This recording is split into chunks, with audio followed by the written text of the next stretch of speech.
We welcome all of you to Nissan Stadium on the banks of the Cumberland River in downtown Nashville, Tennessee.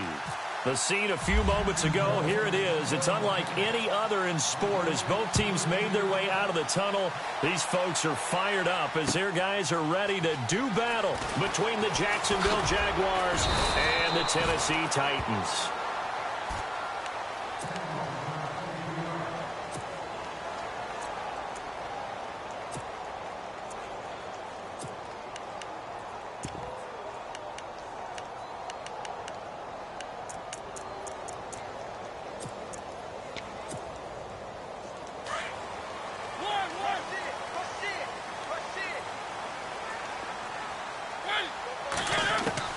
On 1st and 10, here's Mariota. And incomplete to open things up.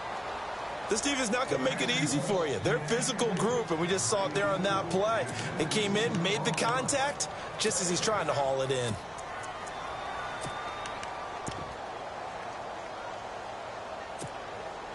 Second down here after the incomplete pass.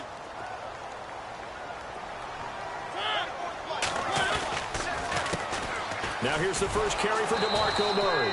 And he's going to lose yardage here. Back to his own 18. So he loses 3 yards there. Now 3rd down. And when you're trying to set up a counter play, it's what a lot of people call an influence play. You're really hoping those defensive linemen are really agile that day. If they stayed out late the night before the game and they're not moving as fast, it's a lousy call because that means they're just going to sit in the hole that you hope to create just by the movement of your offensive line. And there they got the ball to the outer third of the field, but tackled behind the line of scrimmage. Yeah, things get stacked up in there if they don't move as well as you want them to, and probably just trying to escape and couldn't get away. He'll wind up getting 4 yards there on his own, but it also brings up 4th down.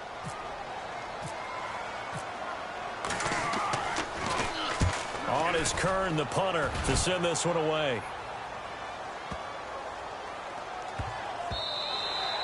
Yeah, he was looking for the checkup bounce, didn't get it. That scoots all the way into the end zone now for a touchback.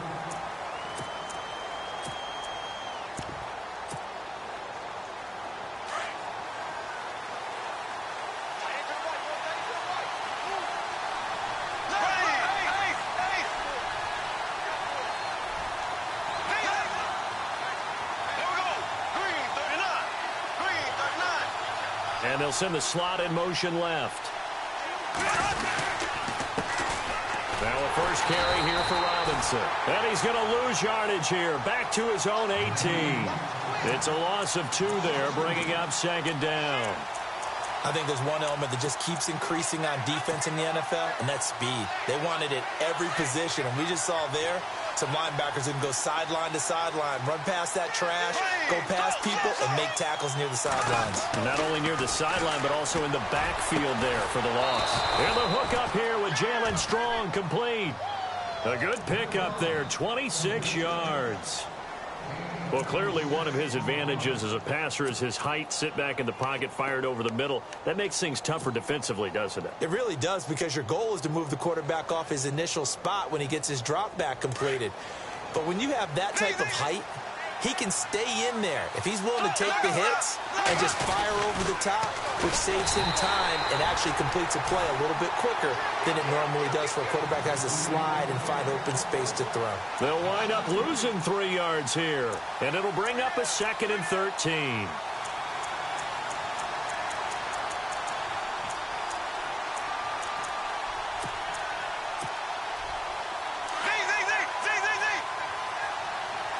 And some changes here as the D-line separates some.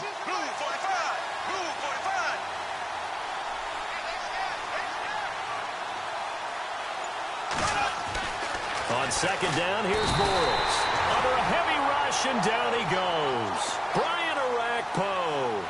Tough to handle on that blitz. He gets him for a loss of 5.